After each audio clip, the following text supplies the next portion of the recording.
어제 성탄절 이브 잘 지내셨습니까? 네, 가족들하고 잘 지내셨습니까? 한번 옆에 계시는 분들 한번 얼굴 보십시오. 성탄 이브 어떻게 보내셨는지 한번 안부 인사 한번 하겠습니다. 네, 그러면서 한 번 더 우리 인사할 때 메리 크리스마스 한 번 더 하십시다. 네, 우리 주님이 성탄하신 복된 아침입니다. 성탄절이 되면 우리가 참 기쁜데 또 한편으로는 전 세계 부모님들이 거짓말쟁이가 된다고 합니다. 왜냐하면 북극에서 누돌프 사슴을 타고 날아와서 착한 일을 하는 어린이에게 집에 굴뚝을 타고 들어온 한 할아버지가 선물을 준다라고 항상 부모님들이 이야기하기 때문입니다. 실제로 1955년 미국 콜로라도주의 한 신문에 시어즈 백화점에 산타 광고를 냈다고 합니다. 이 산타 광고는 산타 할아버지를 아이들이 동심 속에서 좋아를 하니까 만날 수 있도록 산타 광고를 내는 겁니다. 그래서 먼저 예약에 들어갈 수 있는데 예약할 수 있는 번호를 실는데 그 번호에 실수로 대륙 방공 방어 사령부 전화번호를 딱 넣습니다. 코나드라고 하는 이 방공 방어부, 지금은 북미 방공 사령부예요. 이 전화번호를 딱 넣어가지고 잘못 실수로 내보냈는데 예약을 하기 위해서 전화를 했을 거 아닙니까? 그날도 셰프 대령이 당직을 서고 있는데 전화가 걸려왔다고 합니다. 그리고 한 아이가 질문을 던졌습니다. 산타 할아버지는 지금 어디 계시나요? 라고 이렇게 질문을 던졌습니다. 이 동심을 깨지 않기 위해서 셰프 대령은 레이더로 추적을 해보니까 지금 북극에서 남쪽으로 넘어오고 있다라고 이렇게 대답을 했다고 합니다. 혹시 여러분 오늘 아침에 뉴스를 보셨는지 모르겠습니다. 오늘 아침에 뉴스를 보니까 우리나라는 이 북미 사령부에서 언제 이 산타가 지나갔는지 시간까지 공개를 하더라고요. 정말 산타가 지나갔다라고 믿는 사람은 아마 없죠. 정말 믿는 사람이 또 있는지 모르겠습니다. 왜냐하면 북미 방공사령부에서 레이더 추적을 해가지고 위치를 한국의 상공은 언제 지나간다라고 이렇게 하니까 진짜 지나가는 것으로 사람들이 생각을 합니다. 실제로 사람들이 산타의 존재를 믿는가라고 물었더니 전 세계 성인 남녀의 한 34% 정도는 나 산타 지금도 존재한다고 믿는다. 이렇게 응답을 했다고 합니다. 일반적으로 아이들은 어느 정도 나이가 들면 산타가 존재하지 않는다는 사실을 확인합니다. 저희도 아이들이 어렸을 때 또 유치원에서 산타 선물 준비하러 하면 열심히 준비해서 보냅니다. 그러면 산타 할아버지로 분장한 한 분이 열심히 그 준비한 선물을 주죠. 그러면서 부모가 아이에게 이렇게 되기를 원하는 편지를 쓰면 그 편지를 읽어줍니다. 너 이렇게 착한 일을 하고 앞으로 이렇게 살아라 라고 격려하면서 선물을 주는 거죠. 아이들의 동심 가운데는 산타라는 존재는 성탄절에 우리에게 선물을 가져다 주는 분 이렇게 기억을 합니다. 그런데 이 산타가 진짜 존재하는 게 아니라 엄마 아빠였다는 사실을 알게 되는 시기가 있다고 합니다. 8살 전후라고 합니다. 아마 우리 초등부 아이들은 대부분 8살 넘어서 가지고 산타의 존재를 안 믿을 가능성이 있습니다. 그런데 문제는 산타가 존재하지 않는다는 사실을 확인했을 때 이 아이들에게 어떤 감정이었냐라고 물으니까 화가 났대요. 왜 화가 났냐라고 물었더니 아니 존재도 하지 않는 산타를 존재한다고 만들고 또 밤에 자고 나면 그 양말 주머니 또 여러 머리맡에 선물들 갖다 놓으면서 그 선물이 산타가 준 거라고 부모님이 거짓말한 게 화가 난다라는 겁니다. 그래서 아이들의 이 분노는 대부분 어른들에게로 향하고 있었는데 이 아이들이 산타가 존재하지 않는다는 걸 깨닫고 난 후에는 이거 어른들 신뢰할 만한 분들이 못 되는구나 이렇게 생각을 한다고 합니다. 올해는 코로나 이후 처음 맞이하는 성탄절입니다. 코로나가 완전히 끝나고 맞이하는 성탄절이지요. 그래서인지 곳곳에서 이 산타 일들을 합니다. 산타 작업을 하는데 우리나라도 몰래 산타가 있어서 어제 약 한 1000여 명에 해당되는 산타들이 소외계층 그리고 또 어려운 사람들을 찾아가서 선물을 전달하고 기부받은 선물을 전달하고 아이들을 격려했다라고 합니다. 여러분, 그런데 이렇게 산타가 필요한 것은 왜 필요할까요?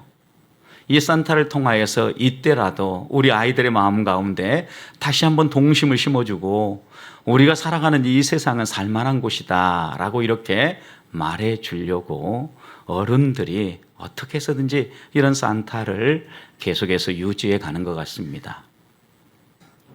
그래서 이제 올해는 산타를 구하는데요. 산타 구인난이 있었다고 합니다. 산타도 시급이 올라서 산타를 구하려고 하니까 산타를 구하기가 어려워졌다라는 겁니다. 이렇게 우리 사회는 성탄절과 관련해서 또 다른 분위기로 모든 것들이 진행되어져 나아가는데 여러분은 어떤 마음으로 성탄절을 준비하고 맞이하셨습니까? 오늘 우리 초등부 아이들 발표 잘했습니까? 네. 요즘 아이들은 어떤 마음인지 얼마 전에 아내가 초등부 아이들 모여 있는 곳 옆을 지나가면서 초등부 아이들의 이야기를 들었다고 합니다. 이 아이들이 이야기하는데 이렇게 이야기하더라는 겁니다. 나는 12월 25일이 제일 싫어. 왜 우리만 노래하라고, 왜 우리만 율동하라고 하는 거야? 어른들은 왜 하나는 거야? 그래서 내년에는 우리 어른들도 좀 발표를 해야 되겠다 생각이 듭니다.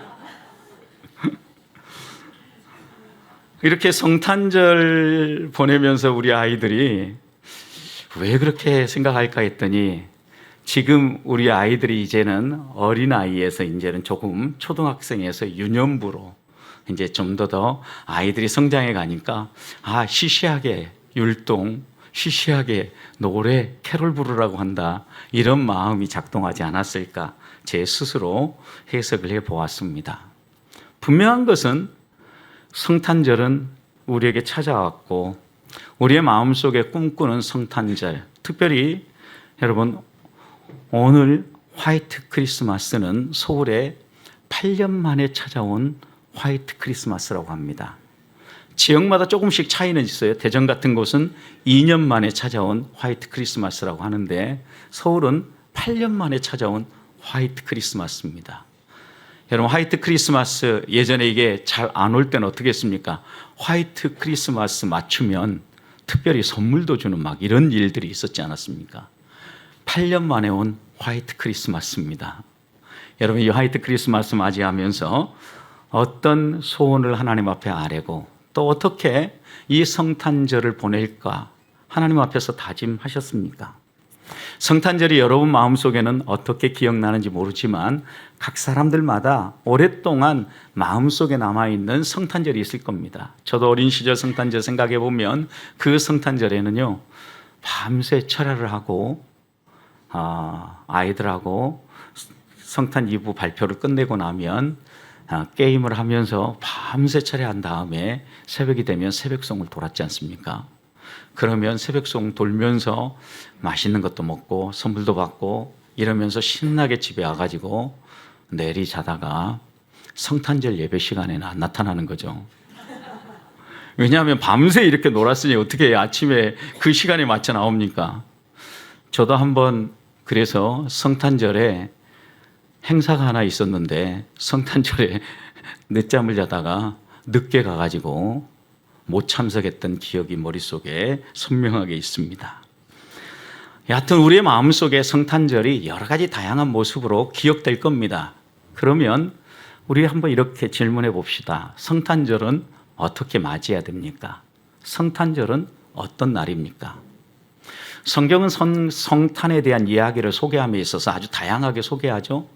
마태는 유대인들에게 이 마태복음을 썼기 때문에 성탄 이야기에 나오는 등장인물부터가 대단한 사람들만 주로 나옵니다.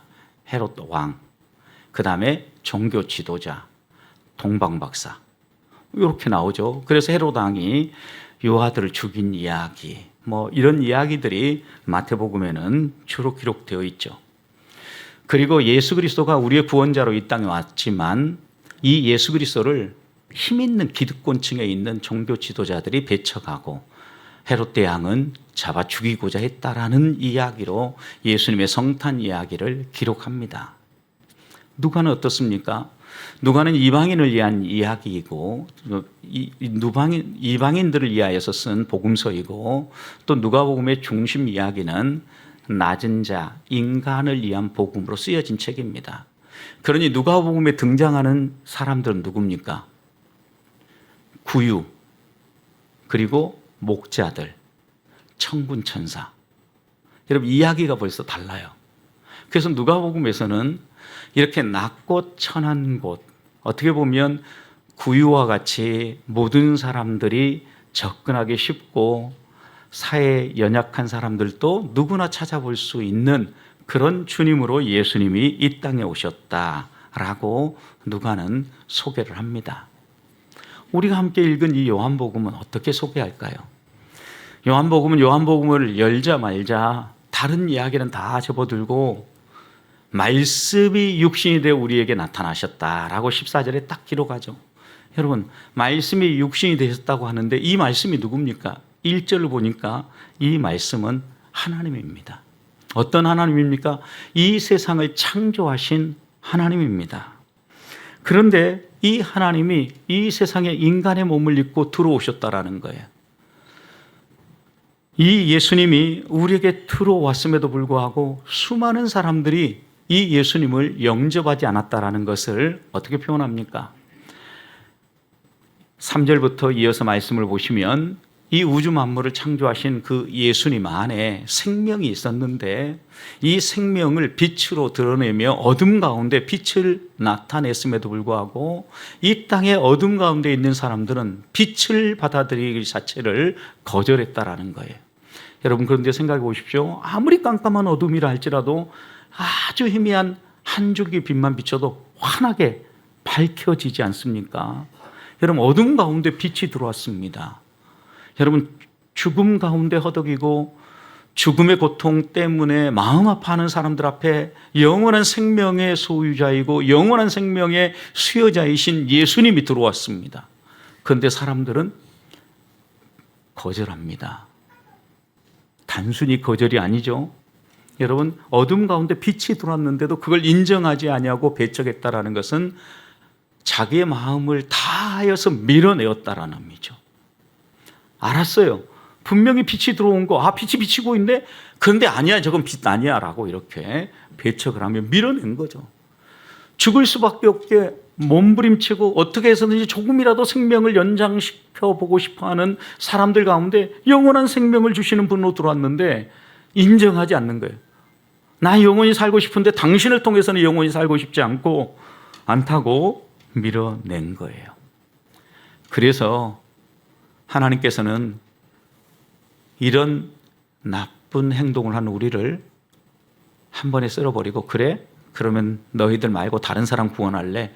하나님 이렇게 하지 아니하시고 이 빛에 대해서 가르쳐주고 깨우쳐주고 증언하는 사람을 한 명 보내주셨어요. 그분이 누굽니까? 예수 그리스도를 소개하는 세례 요한이었죠, 여러분. 그래서 오늘 본문의 말씀을 보면 분명히 이 세례 요한을 보내어서 이 세례 요한으로 하여금 빛에 대해서 증언하게 합니다. 생명에 대해서 증언하게 합니다. 예수님이 우리에게 참된 빛이고 예수님이 무엇 때문에 우리에게 생명을 주시는 분이신지 하나하나 설명하게 하죠. 이 설명이 사람들 한 사람 한 사람들 마음속에 새겨지고 예수 그리스도를 믿는 제자들이 나오고 또 그들을 통하여서 오늘 우리에게까지 이 복음이 와서 오늘 우리가 이 성탄의 기쁨을 맞이하며 찬양하고 있다는 겁니다. 하나님께서 인간의 몸을 입고 이 땅에 오신 이유는 무엇입니까? 우리에게 생명을 주시기 위해서입니다. 우리 가운데 어둠을 몰아내고 빛된 삶을 살게 하시기 위해서입니다.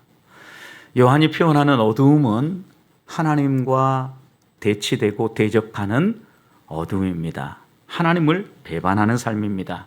이런 모든 것들을 내려놓고 이제는 하나님의 말씀을 따라서 하나님 뜻대로 살아가는 하나님의 사람들을 세우고자 예수님이 이 땅에 인간의 몸을 입고 오셨다라는 겁니다. 그래서 히브리서 저자는 예수님이 우리와 같은 인간의 몸, 육신을 입으신 이유는 죽음을 멸하고 마귀를 멸하기 위해서 인간의 몸을 입고 오셨다라고 히브리서 2장에 증가하지 않습니까? 다시 한 번 더 우리 주님이 무엇 때문에 육신을 입고 이 땅에 오셨는지 다시 한번 돌아보면서 우리 주님께서 권세 있고 능력 있고 무엇이나 다 할 수 있는 사람들만을 위한 사람이 아니라 모든 사람을 위하여서 특별히 연약하고 소망 없는 사람들을 위하여서 한 줄기 소망의 빛으로 오셨다라는 것을 믿으면서 우리를 또 그 주님을 본받아서 그 주님의 은혜에 감사하면서 우리 주변에 연약한 사람들도 한번 손잡아주고 또 우리의 가진 것들을 이웃들과 나누면서 육신을 입으신 주님을 환영하고 맞이하는 성도들이 되시기를 축복합니다. 우리 주님이 육신을 입으신 두 번째 이유가 있다고 하면 우리 가운데 거하기 위해서입니다. 오늘 14절 보십시오. 말씀이 육신이 된 다음에 그 다음에 어떻게 하셨어요? 우리 가운데 거하셨다라고 기록을 합니다. 우리와 같은 모습을 입고 오신 겁니다. 예수님이 우리와 같은 모습을 입고 오신 것은 우리로 하여금 구원의 길을 설명할 때 바르게 이해하고 따라가도록 하기 위해서 우리의 눈높이에 맞춰 주신 것입니다. 누구나 다 이해하고 누구나 다 따를 수 있도록 깨우쳐 주기 위해서 인간의 몸을 입으셨다라는 말씀입니다. 그런데 5절 보면 깨닫지 못했다라고 얘기하죠. 사람의 몸으로 오셔서 빛을 비춤에도 불구하고 사람들은 깨닫지 못했습니다. 여러분 왜 깨닫지 못했습니까? 자기 생각에 사로잡혔고 또 자기 것만을 주장했기 때문에 알지 못한 거죠. 어둠 가운데 빛이 비쳤습니다. 그런데 자기만을 생각하면 어둠 속에 있는 빛을 발견하지 못하는 거죠. 자기와 비슷한 사람들만 쳐다보면서 이렇게 사는 것이 인생의 가장 행복이고 가장 옳은 길이라고 착각하며 사는 거죠. 빛을 깨닫지 못했다라는 것은 예수님의 성탄을 부인하고 모른 척하고 배척했다는 의미입니다. 실제 우리가 살아가는 이 세상의 성탄절을 보십시오. 이 성탄절은 이웃을 위하고 연약한 사람을 위하고 주님이 하셨던 것처럼 자기의 것을 나누기 위해서 이 성탄절을 지내는 것이 아니라 자기 즐거움을 위해서 자기 기쁨을 위해서 수많은 사람들이 살아간다는 것을 생각합니다. 어제 저녁에도 잠시 집에 들어가서 뉴스를 보니까 명동의 거리는 정말 이게 사람들이 떠밀려 다니면서 압사당하지 않을까, 경찰관이 질서 유지를 위해서 질서를 잡아야만 질서가 생길 정도로 인파가 몰렸다고 합니다. 그들이 뭘 위해서 그들이 나갔겠습니까, 여러분? 연인들끼리 서로 사랑하면서 막 인터뷰하는데 뭐 했냐고 하니까 막 여러 가지 얘기하면서 선물도 사고 그 다음에 서로 얘기도 하고 옆에 바로 사랑하는 사람이 서 있는데 아마 데이트하는 것 같아요. 그런데 그 말에 뽀뽀도 하고 막 이러면서 막 자랑을 하는 거예요. 야, 이게 젊은 세대 확실히 다르구나 라는 이런 생각을 했어요. 여러분 이런 모습을 보면 우리가 가지고 있는 이 성탄절의 이야기는 연인들과 사랑을 나누는 시간이고 자기의 좋아하는 사람에게 선물을 나누는 시간이고 또 자기가 기뻐하는 것을 즐기는 시간이구나 라고 세상 사람들은 이해하고 살고 있는 게 분명해요. 오늘 이런 사람들에게도 하나님이 보낸 요한과 같은 빛에 대해서 설명이 필요한 이 세대에 빛을 설명해 줄 사람이 필요한 거예요. 여러분, 바울은 로마서에서 우리에게 너희는 빛의 자녀라, 빛의 자녀답게 살아라 라고 당부했습니다. 여러분, 어둠 가운데 성탄하신 주님을 다시 한번 소개하고 그들로 하여금 성탄의 주님의 왜 우리 주님이 이 땅에 성탄하셨는지를 알려줄 수 있는 방법이 무엇이겠습니까? 우리가 빛된 삶을 사는 겁니다. 빛된 삶은 예수님께서도 말씀하셨던 것처럼 우리의 착한 행실을 통하여서 드러난다고 했습니다. 사랑하는 성도 여러분, 우리의 착한 행실이 무엇인가 다시 한번 돌아봅시다. 우리가 이웃들을 위하여서 행할 수 있는 선행 하나하나 행하면서 그것이 어둠 가운데 있는 사람들에게 빛을 드러내는 우리의 삶이 되어지고 이 빛을 통하여서 다시 한 번 더 성탄하신 예수님을 아직 알지 못하고 따르지 않는 사람들에게 설명하고 또 빛을 비추어서 안내해 주는 삶을 살아가는 성도들이 되시기를 축복합니다. 마지막 한 가지 더 나누고 싶은 것은 이렇게 우리 가운데 거하시는 예수님의 모습을 보니 영광이 가득했는데 아버지의 독생자의 영광이라 그랬습니다. 여러분, 하나님의 아들의 영광이 드러났다라는 거예요. 예수님이 우리 가운데 거하신 모습을 보니까 하나님답게 여겨졌다라는 거죠. 여러분, 답다라는 것은 우리가 어느 자리에 서 있으면 저분 목사님 같아, 저분 장로님 같아, 저분 권사님 같다라는 의미, 답다라는 의미, 여러분 이해하죠? 냄새가 난다는 거죠.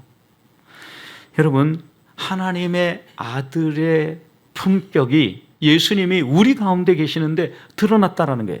여러분, 영광은 하나님의 대심, 그것이 잘 드러나는 게 영광이에요. 그래서 우리가 하나님을 하나님으로 인정하게 되는 것이 영광을 돌리는 거예요. 우리 가운데 거하신 예수님을 보면서 정말 하나님이 나의 하나님이시구나, 우리 가운데 계시는구나 인정하고 하나님께 감사하는 거죠. 하나님, 저같이 보잘것없는 사람에게 이 구원의 은총을 베풀어 주시고 오늘 또 나와 동행해 주시니 감사합니다. 하나님께 영광을 돌리는 거, 이것이 하나님을 하나님으로 인정하는 행위지요. 여러분, 그런데 그 하나님을 인정하면서 바라보니까 그 예수 그리스도 안에 무엇이 충만했어요? 은혜와 진리가 충만했다 그랬어요. 여러분, 은혜는 값없이 우리에게 주시는 선물입니다. 진리는 하나님의 말씀대로 살아가라는 거죠. 그런데 이 은혜와 진리가요, 따로 논다고 생각해 보십시오. 은혜만 강조하다 보면 질서가 무너지고요, 진리만 강조하다 보면요 딱딱해지고, 그리고 사람들의 마음 가운데 두려움만 남게 되어져요. 그래서 우리 주님의 하나님의 아들 되심을 바라볼 때는요, 은혜만 풍성한 것도 아니고 진리만 풍성했던 것이 아니라 은혜도 있었고 진리도 있었다라는 거예요. 이 말씀은 오늘 우리들에게도, 하나님을 닮아가는 하나님의 자녀들에게도, 하나님의 형상을 본받아 살아가려고 하는 우리들에게도 꼭 있어야 될 것은 은혜도 있어야 되지만 진리도 있어야 된다라는 거죠. 아이들을 양육할 때에도 아이들에게 꼭 필요한 게 무엇이겠습니까? 바른 가르침이죠. 진리죠. 그런데 이것만이 아니라 이 가르침에는 항상 뭐가 있어야 돼요? 은혜, 사랑이 있어야 되는 거죠. 은혜와 진리, 이 사랑이 함께 갈 때 건강한 자녀가 가정 안에서 양육되어지고, 또 하나님의 진리의 말씀과 하나님의 은혜 안에 머물며 성도가 살아갈 때 건강한 하나님의 일꾼이 나오는 것입니다. 1914년 1차 세계대전 중에 있었던 일입니다. 벨기에 이프루 지역에서 영국군과 독일군이 오랫동안 대치하며 싸우고 있었습니다. 두 부대 다 영국군이든 독일군이든 참혹한 전쟁의 참상을 보면서 언제 이 전쟁이 끝날까 간절히 기다리고 있었습니다. 그러던 중 성탄절을 며칠 앞두고 각자 참호 속에서 누군가 한 사람이 캐럴을 부르기 시작했습니다. 그러자 서로 캐럴을 따라 부르며 자신들이 가지고 있었던 작은 크리스마스 트리를 참호 앞에다가 내어놓기 시작했다고 합니다. 어떤 일이 벌어졌을까요? 서로 총구를 겨누고 싸우던 그들이 참호 밖으로 나와서 서로 껴안고 얼싸안고 포로를 교환하고, 그리고 이미 전쟁으로 인하여서 죽게 된 시신을 서로 수습하면서 상대방의 슬픔을 위로하고 장례식을 치르는 일들이 벌어진 겁니다. 여기서 끝나지 아니하고 이들은 급기야 임시로 축구장을 만들어서 축구 경기까지 했다는 거 아닙니까? 그리고 축구 경기를 끝낸 다음에는 밤이 되었을 때 함께 예배하고 캐럴을 부르고 전쟁이 끝나기를 기도한 다음에 기념사진을 찍고 헤어졌다는 겁니다. 다시 참으로 돌아온 겁니다. 이날 찍은 이 기념사진이 1915년 1월 8일 영국의 데일리 미러라는 일간지가 있는데 여기에 일면에 크게 실렸습니다. 실화입니다, 여러분. 누군가로부터 시작된 성탄 캐롤을 사람들이 따라 부르기 시작했고, 이 캐롤을 따라 부르면서 마음이 열리기 시작했고, 이 마음이 열려서 서로 싸우던 적대감을 내려놓고 얼싸안고 함께 이 전쟁이 빨리 끝나기를 기도하고 예배하고 헤어졌다는 겁니다. 저는 이런 일이 저 팔레스틴 가자에서도 일어나기를 기대했습니다. 아침에 일어나자마자 뉴스를 켰습니다. 지난 성탄 이브의 공격으로 184명의 가자의 생명을 잃었다라고, 전사자가 있었다라고 보고한 걸 들었습니다. 왜 그들에게는 아직도 성탄의 캐롤이 울리지 않을까요? 여러분, 우리들의 입가에는 어떤 성탄의 캐롤이 있습니까? 저는 한번 생각해 봤습니다. 이 캐롤이 무슨 곡이었을까? 참호에서 이 병사가 부를 만한 곡은 어떤 곡이었을까? 제일 먼저 생각나는 곡은 고요한 밤, 거룩한 밤이었습니다. 분명히 이 병사는 고요한 밤, 거룩한 밤을 불렀을 겁니다. 이 찬송을 부르자, 이 캐럴을 부르자 옆에 있는 사람들도 함께 따라 부르기 시작했고, 그 따라 부르면서 그 안에 있었던 모든 사람들이 한대로 어우러지면서 적개심을 내려놓고 서로 얼싸안고 사랑의 교제를 나누는 변화를 이뤄냈다는 거 아닙니까? 저는 우리 성도들의 마음 가운데에도 성탄하신 주님을 향한 찬송이 흘러넘치기를 원합니다. 찬송 중에 거하시는 하나님이 우리의 부르는 이 찬송에 능력을 더하여 주시고, 이 찬송이 우리와 함께 따라 부르는 모든 사람들의 마음을 변화시켜서 그들도 하나님 앞으로 한 발 더 가까이 나아가도록 은혜를 베풀어 주시기를 소망합니다. 그런 점에서 오늘 예배를 마치면서 우리 같이 한번 고요한 밤 찬송 한번 더 했으면 좋겠습니다. 우리 반주자 한번 찬송해 주시겠습니다. 반주해 주시겠습니다.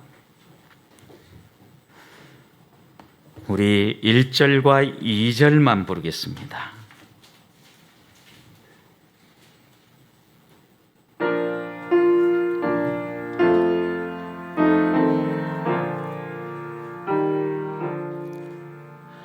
고요한 밤, 거룩한 밤, 어둠에 묻힌 밤, 주의 품어 앉아서 감사 기도 드릴 때 아기 잘도 잔다.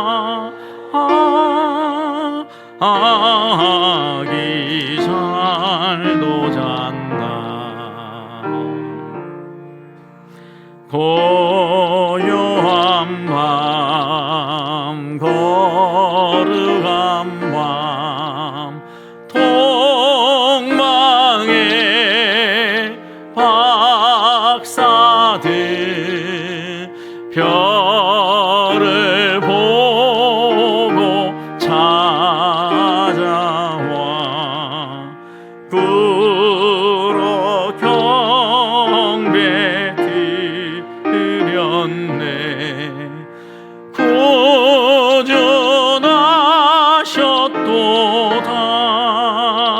구준하셨도다. 구준하셨도다.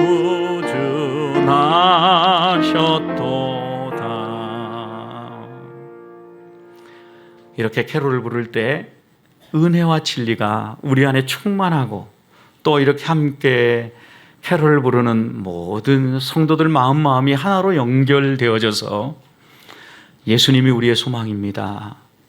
예수님이 우리의 삶을 유일하게 바꿔놓으실 수 있는 분이십니다. 우리가 이 성탄의 주님만 찬송하며 삽시다 라고 이렇게 고백하면서 우리의 삶에도 주님을 본받는 은혜와 진리가 충만한 성탄의 아침이 되어지고 또 한 해의 마무리가 되시기를 주님의 이름으로 축복합니다.